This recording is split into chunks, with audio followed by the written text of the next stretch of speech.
Hi, everybody. It's Susan Patchett, and you're watching a special, probably weird episode of The Change Guru where we have a conversation about all things midlife. I have a feeling my mouth is not going to match my words, and that's because I am in Petra, Jordan right now. I've been on the road in the Middle East for the last 5 days. This is either day number 6 or day number 7.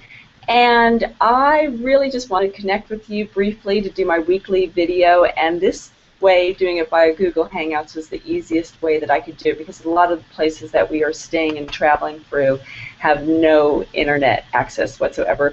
But I had an opportunity to come to my hotel room and work on some things for the project that I'm working on right now, and I thought, oh, I'm going to sneak away and say a quick hello.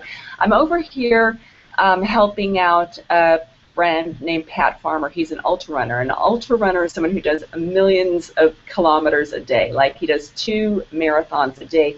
And I've known him for the past 20 years, and I worked with him when I was a producer on 2 events. One 20 years ago as he ran from Los Angeles to New York, and another one about 14 years ago. It was in 2001 for the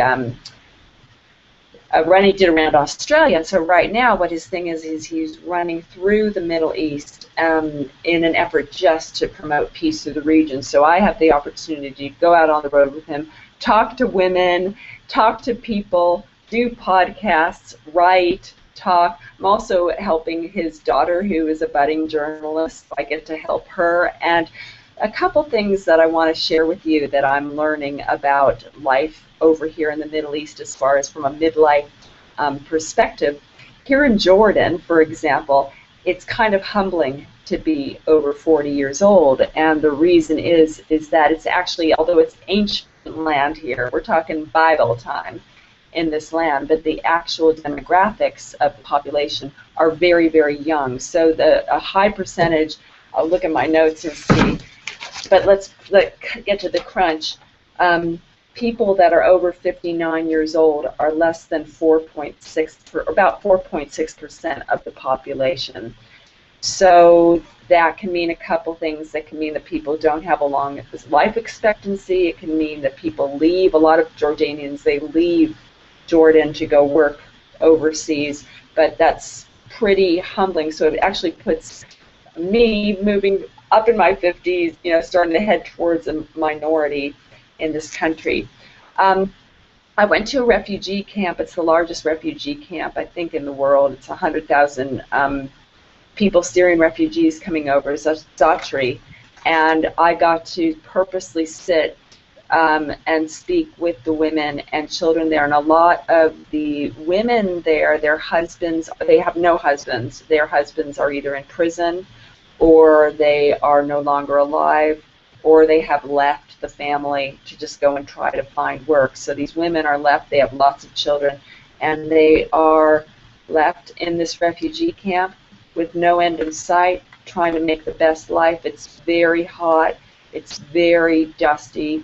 The people, the NGOs that work there are doing the best that they can for people, but just as a mom, it is really hard. So I just told the women that we spoke to that we, in other parts of the world that only hear about them through the news, we send our love and our thoughts with them, and we're all the same. When we women have challenges in our life, we have no choice but to do the best that we can, regardless of those situations. So that's kind of the thing. The other women that I've met have been so fantastic, and when I can, I'm going to send you a little video of some of the cool little moments that I purposely filmed for you guys here. I guess the biggest takeaway is that for those of us that live in the West and we have comfortable lives with internet, and we have challenges about our career and juggling and stuff like that, I think that when you come to places where people are just getting by just day to day, if they've lost everything or the life is just on a more challenging level, all the challenges that we go through at midlife that are absolutely legitimate, for sure, but they get put into a place where you can see that it feels like a privilege to be able to go through midlife and to think about it and to improve yourself um, and to strive for something more. We're so fortunate. I just cannot, I say this to myself, I feel so fortunate to be able to have the opportunity to work in this area because, you know, if I was living in a refugee camp, this subject would be the furthest thing from my mind. It would just feel like an absolute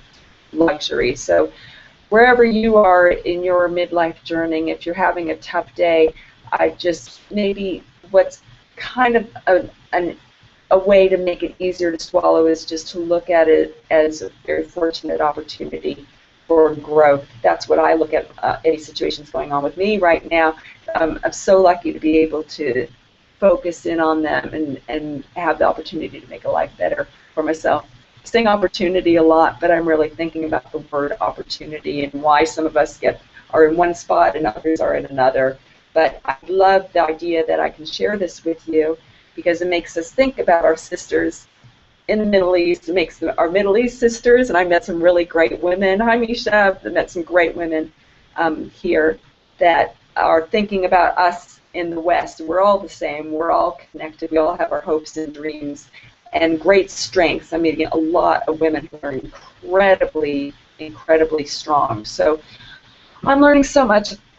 I'll have more to share. My voice is very dry. It's very, very dry here in Jordan. I've been spending a lot of time because the man that I'm following is a runner. We are outside a lot in the dust, but he's got it a lot harder than me. In fact, if you want to see more of what he's up to, if you go to patfarmer.com and you click on his Facebook page, you'll be able to get an idea of where I am and what Pat is doing. He's a phenomenal man. He's really inspired a lot of the work that I do because he talks about the idea, he runs so far, but he talks constantly about the idea of one step at a time. So when you have something really massive in your life going on, if you just approach it one step at a time, you get there in the end, and that's what I learned from Pat Farmer 20 years ago. He's played a major role in my thought process about that. So to be able to connect with him at this time where I'm focusing on life after 40 and about how we take things in small steps. If you are familiar with some of the things that I write on Facebook or my book, Your Own Change Guru, I talk about slow, one step at a time. I credit Pat Farmer with teaching me the importance of that. All right, so that is it for me right now. I want to upload this just in case Wi-Fi cuts out right away. You never know how things are going to go. I'm really looking forward to going to see Petra. This is Indiana Jones country. This is Lawrence of Arabia country that I'm in. So you feel like you're really walking through time here, and I'm just soaking every bit of it in.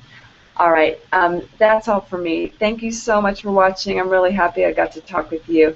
I hope you have a great day wherever you are in the world, and I look forward to talking with you next week. Bye for now.